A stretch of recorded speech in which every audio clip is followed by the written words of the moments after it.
DNA मित्रों, middle east के महायुद्ध ने केवल युद्ध लड़ रहे देशों या गल्फ को बर्बाद नहीं किया है, युद्ध की आग में पूरी दुनिया जल रही है। आज के विश्लेषण की शुरुआत ईरान वॉर में दुनिया के नुकसान से करेंगे। 19 दिनों से जारी युद्ध ने सिर्फ ट्रंप को नहीं फंसाया, बल्कि भारत के निवेशकों को भी फंसा दिया। जिस सोने और चांदी में निवेश से लोगों को भारी मुनाफे की उम्मीद थी, अब वही नुकसान दे रहा है। युद्ध के बावजूद सोने चांदी की उल्टी चाल बरकरार है। डीएनए मित्रों, सोने चांदी की कीमत में बढ़ोतरी की उम्मीद में बहुत से निवेशकों ने गोल्ड सिल्वर ईटीएफ में अपना पैसा लगा दिया, लेकिन पिछले 2 महीने के दौरान गोल्ड सिल्वर ईटीएफ में जोरदार गिरावट आई है। ये अपने रिकॉर्ड हाई से करीब 40% नीचे गिर गए। जी हां, 40%। और अभी भी सोने चांदी की कीमत में गिरावट जारी है। डीएनए मित्रों, दिसंबर के आखिर से ईरान में युद्ध के हालात बनने लगे थे। ईरान के लोग खामनेई की सत्ता के खिलाफ सड़कों पर उतर आए थे और अमेरिका हमले की धमकी देने लगा था। यही वो समय था जब सोने चांदी की कीमत में बढ़ोतरी शुरू हो गई। रोज कीमत का नया रिकॉर्ड बन रहा था। इसी दौरान हर छोटा बड़ा निवेशक सोना चांदी खरीदने में जुट गया। मुनाफे की उम्मीद इतनी ज्यादा थी कि बहुत से लोगों ने शेयर या फिक्स डिपॉजिट में जमा अपना पैसा निकालकर गोल्ड सिल्वर ईटीएफ में लगा दिया। Association of mutual funds in India के मुताबिक जनवरी के महीने में गोल्ड और सिल्वर ईटीएफ में 33,503 करोड़ रुपए का निवेश किया गया। 33,503 करोड़, जो एक रिकॉर्ड है। यह इक्विटी म्यूचुअल फंड से भी ज्यादा था। अगर गोल्ड ईटीएफ में गिरावट को देखें तो 33,503 करोड़ रुपए का यह निवेश अब 20,000 करोड़ के आसपास रह गया है। सोचिए, 13,000 करोड़ का घाटा। डीएनए मित्रों, गोल्ड सिल्वर ईटीएफ में 1 करोड़ 60 लाख से ज्यादा पोर्टफोलियो हैं। अगर एक व्यक्ति के नाम पर एक पोर्टफोलियो मान लें तो 1.5 करोड़ से ज्यादा लोगों का पैसा लगा हुआ है। ताजा आंकड़ों के मुताबिक गोल्ड सिल्वर ईटीएफ में लोगों ने 3 लाख करोड़ रुपए के आसपास पैसा लगाकर रखा है। यह पैसा लोगों ने मुनाफे की उम्मीद में लगाया, लेकिन उनकी उम्मीदें ध्वस्त हो गईं। मुनाफा तो दूर, यह नुकसान का सौदा साबित हुआ। जनवरी खत्म होते होते सोने चांदी की कीमत में गिरावट आनी शुरू हो गई। सोने चांदी की कीमत में खेल करने वाले तो अपना मुनाफा कमाकर बाजार से निकल गए, लेकिन आम निवेशक अब इसमें फंस गया है। 28 फरवरी को युद्ध शुरू होने के बाद इसलिए दाम बढ़ने की उम्मीद जगी क्योंकि युद्ध के दौरान सोने चांदी की कीमत में बढ़ोतरी का ट्रेंड रहा है। लेकिन ईरान युद्ध ने इस ट्रेंड को भी गलत साबित कर दिया। डीएनए मित्रों, युद्ध के दौरान शुरुआती दिनों में सोने चांदी के दाम में बढ़ोतरी हुई, लेकिन उसके बाद गिरावट का सिलसिला शुरू हो गया। आज भी सोने चांदी के दाम में गिरावट आई है। सर्राफा बाजार में 10 ग्राम 24 कैरेट सोने का भाव 1,55,000 रुपए के आसपास आ गया है। वहीं चांदी की कीमत आज 2.5 लाख रुपए के करीब आ गई। मल्टी कॉमोडिटी एक्सचेंज में तो और भी ज्यादा गिरावट आई। रात 8 बजे के करीब सोना 3600 रुपए की गिरावट के साथ 1,52,000 रुपए के आसपास था, जबकि चांदी 7,000 रुपए की गिरावट के साथ 2,46,000 के करीब थी। सोचिए, जिस सोने का दाम 2 लाख के करीब चला गया था, वो अब 1.5 लाख के करीब है। डीएनए मित्रों, 29 जनवरी को 10 ग्राम 24 कैरेट सोने का भाव 1,93,000 रुपए के आसपास था, लेकिन अब सोने की कीमत 1,52,000 रुपए पर पहुंच गई है। यानी 50 दिन से भी कम समय में सोना करीब 21% सस्ता हो गया है। चांदी का हाल उससे भी बुरा है। 29 जनवरी को चांदी का भाव एमसीएक्स पर 4,20,000 के पार था, लेकिन अब 2,46,000 के आसपास है। यानी चांदी करीब 40% सस्ती हो गई है। युद्ध के दौरान ही बात करें तो सोने का दाम अपने सर्वोच्च स्तर से करीब 10% गिर गया है। वहीं युद्ध के दौरान चांदी अपने सर्वोच्च स्तर से 22% गिर चुकी है। अभी तक माना जाता था कि युद्ध के समय में निवेशक सोने चांदी की तरफ भागते हैं क्योंकि यह सबसे सुरक्षित निवेश होता है, लेकिन ईरान युद्ध ने निवेशकों की इस उम्मीद को गलत साबित कर दिया। जिन लोगों ने युद्ध शुरू होने पर मुनाफे की उम्मीद लगाई, अब उन्हें नुकसान झेलना पड़ रहा है। आपको यह भी जानना चाहिए कि ईरान युद्ध ने सोने चांदी की कीमत के अनुमान को गलत क्यों साबित किया। एक्सपर्ट्स के मुताबिक इसका सबसे बड़ा कारण तेल की सप्लाई का ठप होना है। इससे महंगाई बढ़ गई और महंगाई को कंट्रोल करने के लिए ब्याज दर ऊंचे रखने होंगे। ज्यादा ब्याज दर सोने चांदी के दाम में गिरावट लेकर आते हैं। दूसरा कारण डॉलर की मजबूती है। डॉलर मजबूत होने से सोने चांदी की मांग घटती है। एक और कारण प्रॉफिट बुकिंग है। जो लोग सोने चांदी की कीमत में खेल करते हैं वो अपना मुनाफा कमाकर बाहर चले गए और कीमत में उतार चढ़ाव की वजह से नए निवेशक खरीदारी से बच रहे हैं। एक्सपर्ट्स का मानना है कि युद्ध जारी रहने तक सोने चांदी की कीमत में बढ़ोतरी नहीं होगी। दाम ऊपर तभी जाएंगे जब युद्ध खत्म हो जाएगा, यानी तब तक सोने चांदी में निवेश करने वाले लोग युद्ध का खामियाजा भुगतते रहेंगे।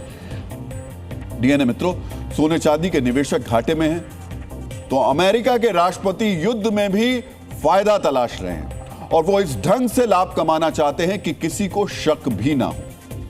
ब्रिटेन के बुद्धिजीवी और नोबेल पुरस्कार विजेता बर्ट्रैंड रसेल ने कहा था, युद्ध बर्बादी और विनाश का चरम रूप है, फिर भी यह हथियार मुहैया कराने वालों के लिए मुनाफे का सबसे बड़ा सोर्स भी है।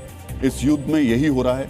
तेजी से खत्म होती मिसाइल और ध्वस्त होते एयर डिफेंस सिस्टम के बीच अमेरिका की हथियार कंपनियों को पेंटागन से बड़े बड़े ठेके मिल रहे हैं। अमेरिका का शेयर बाजार भले ही गिर गया हो, लेकिन सरकारी ऑर्डर से डिफेंस कंपनियों के शेयर में उछाल आया है। अमेरिकी मीडिया रिपोर्ट्स के अनुसार कई रक्षा कंपनियों से ट्रंप परिवार का सीधा संबंध है। ड्रोन बनाने वाली कंपनी अनयूजुअल मशीन के एडवाइजरी बोर्ड में ट्रंप के बेटे डोनाल्ड ट्रंप जूनियर हैं। इस कंपनी को 3,500 ड्रोन मोटर का कॉन्ट्रैक्ट मिला है। पावर्स नाम की अटैक ड्रोन बनाने वाली कंपनी में ट्रंप के दो बेटे एरिक और डोनाल्ड ट्रंप जूनियर निवेशक के रूप में जुड़े हुए हैं। इस कंपनी को भी ड्रोन का कॉन्ट्रैक्ट मिलने की उम्मीद है। इजराइल की ड्रोन कंपनी एक्सटेंड में भी एरिक ट्रंप निवेशक हैं, जिसे पेंटागन का कॉन्ट्रैक्ट मिला है। यानी युद्ध के नाम पर अमेरिकी सरकार का पैसा पानी की तरह बह रहा है और इसका एक हिस्सा ट्रंप परिवार से जुड़ी कंपनियों को मिल रहा है। क्रिप्टो कंपनी में मुनाफा कमाने के बाद अब ट्रंप के बेटे रक्षा कंपनियों के सहारे लाभ कमाने में जुटे हैं। डीएनए मित्रों, सबसे चौंकाने वाला आरोप यह है कि ईरान युद्ध को लेकर सट्टेबाजी के जरिए भी ट्रंप के बेटे ने मुनाफा कमाया। अमेरिका में पॉली मार्केट एक ऐसा प्लेटफॉर्म है जहां यूजर राजनीतिक घटनाओं और युद्ध पर सट्टा लगा सकते हैं। ट्रंप के बेटे Donald Trump junior poly market के सलाहकार और निवेशक हैं। आरोप लगाए जा रहे हैं कि इस प्लेटफॉर्म के जरिए इनसाइडर ट्रेडिंग हो रही है। ईरान युद्ध शुरू होने से ठीक पहले पॉली मार्केट पर संदिग्ध सट्टे लगाए गए। ईरान पर हमले की सटीक तारीख अयतुल्ला अली खामनेई की मौत पर $529 बिलियन की ट्रेडिंग हुई। 6 नए अकाउंट्स ने सटीक तारीख पर दांव लगाकर $12 लाख जीते। सोचिए, 6 अकाउंट्स ऐसे अचानक आए जिन्हें खामनेई की मौत की तारीख पता थी और उन्होंने $12 लाख जीत लिए। संदिग्ध अकाउंट से युद्ध की सटीक तारीख बताई गई। यही वजह है विपक्षी सांसद इनसाइडर ट्रेडिंग यानी गोपनीय जानकारी का इस्तेमाल करके मुनाफा कमाने का आरोप लगा रहे हैं। डेमोक्रेटिक पार्टी के सीनेटर क्रिस मर्फी ने आरोप लगाया कि खुफिया जानकारी का फायदा उठाकर ट्रंप परिवार से जुड़े लोग मुनाफा कमा रहे हैं। लेकिन आरोपों के बावजूद ट्रंप प्रशासन ने पॉली मार्केट के खिलाफ जांच बंद कर दी। सोचिए, पूरी दुनिया को घाटा हो रहा है, तब ट्रंप परिवार युद्ध से पैसा बना रहा है। जब आपका हमारा निवेश घाटे में है, तब ट्रंप परिवार का खजाना भर रहा है। डीएनए मित्रों, ट्रंप भले ही अमेरिका के राष्ट्रपति हों, लेकिन उनके अंदर का कारोबारी हमेशा मुनाफा कमाने की फिराक में रहता है। यही वजह है कि राष्ट्रपति बनने के बाद ट्रंप की कुल संपत्ति में जबरदस्त बढ़ोतरी हुई है। अमेरिकी मैगजीन फोर्ब्स की रिपोर्ट के मुताबिक ट्रंप का नेटवर्थ 2024 के $4 अरब से बढ़कर 2025 के अंत तक $7 अरब से ज्यादा हो गया। यानी इसमें $3 अरब से ज्यादा की बढ़ोतरी हुई। सोचिए, राष्ट्रपति बनने के बाद एक साल में ट्रंप की संपत्ति 31,000 करोड़ रुपए से ज्यादा बढ़ गई है। वैसे युद्ध को फायदे में बदलने की ट्रंप की कोशिश नुकसान में भी जा सकती है। इसकी वजह यह है कि खाड़ी देशों में ट्रंप ऑर्गेनाइजेशन का $10 अरब से ज्यादा का रियल एस्टेट प्रोजेक्ट है। यह प्रोजेक्ट सऊदी अरब, यूएई, ओमान और कतर में फैले हुए हैं। लेकिन युद्ध शुरू होने के बाद से जिस तरह खाड़ी के देशों पर ईरान हमले कर रहा है, उससे ट्रंप के रियल एस्टेट प्रोजेक्ट्स के लिए खतरा पैदा हो गया। डीएनए मित्रों, सोने चांदी के निवेशकों को नुकसान और ट्रंप के मुनाफे के बाद आपको युद्ध की वजह से दुनिया के अलग अलग देशों के नुकसान के बारे में भी जानना चाहिए। इसकी शुरुआत अमेरिका से कर लेते हैं। हथियारों के ऑर्डर की वजह से अमेरिका की डिफेंस कंपनियों का मुनाफा बढ़ने वाला है, लेकिन अमेरिका के आम लोगों पर युद्ध का बोझ हर दिन बढ़ रहा है। पेंटागन की आधिकारिक जानकारी के अनुसार युद्ध के पहले 6 दिनों में ही $11 अरब यानी 1 लाख करोड़ रुपए से ज्यादा खर्च हुआ है। यह सिर्फ मिसाइल और बम की लागत है, पूरा खर्च इससे कहीं ज्यादा है। आज युद्ध का 19वां दिन है। इस हिसाब से यह खर्च 35 अरब डॉलर के करीब पहुंच गया होगा। यानी मित्रों, ये तो सरकार का खर्च है। युद्ध की वजह से अमेरिका के लोग महंगाई की मुसीबत में फंसे हुए। वहां गैसोलीन की कीमत में 30% से ज्यादा की बढ़ोतरी हो चुकी है। पहले अमेरिका में 2.5% आर्थिक विकास का अनुमान था, जो अब 2% से नीचे आ सकता है। गोल्डमैन सैक्स के मुताबिक अमेरिका में मंदी की आशंका बढ़कर 25% हो गई है।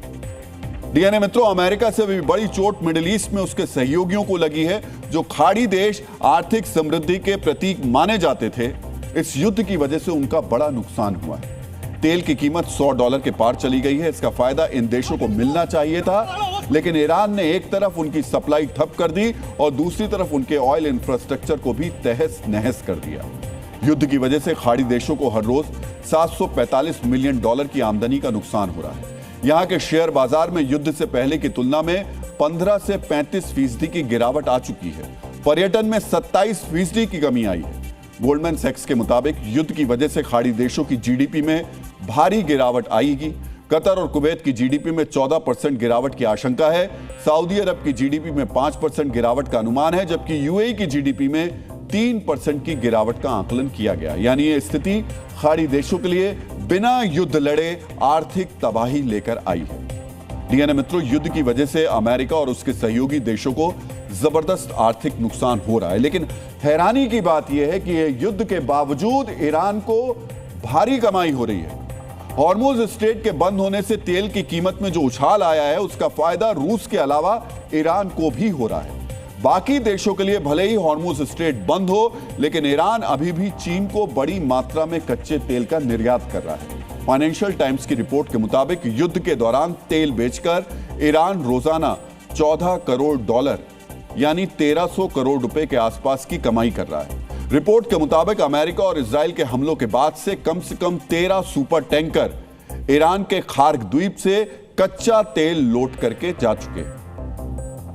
डीएनए मित्रों, युद्ध दुनिया की अर्थव्यवस्था को चोट पहुंचा रहा है, लेकिन इसके साथ साथ करोड़ों लोग भूखमरी की चपेट में भी आ सकते हैं। संयुक्त राष्ट्र के विश्व खाद्य कार्यक्रम ने चेतावनी दी है कि अगर मिडिल ईस्ट में युद्ध इसी तरह जारी रहा तो दुनिया भर में 4 करोड़ से ज्यादा और लोग भूखमरी की चपेट में आ सकते हैं। दुनिया में करीब 32 करोड़ लोग पहले से ही खाने पीने के सामान की कमी से जूझ रहे हैं। संयुक्त राष्ट्र की संस्था के मुताबिक अगर युद्ध जून तक नहीं रुका और तेल की कीमत $100 प्रति बैरल से ऊपर बनी रही तो यह संख्या बढ़कर 36 करोड़ से भी ऊपर जा सकती है।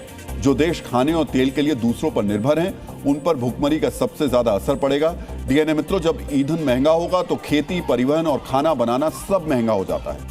यही वजह है ये युद्ध अनाज उत्पादक देशों के बीच न होने के बावजूद खाने पीने के सामान का संकट पैदा कर रहा है।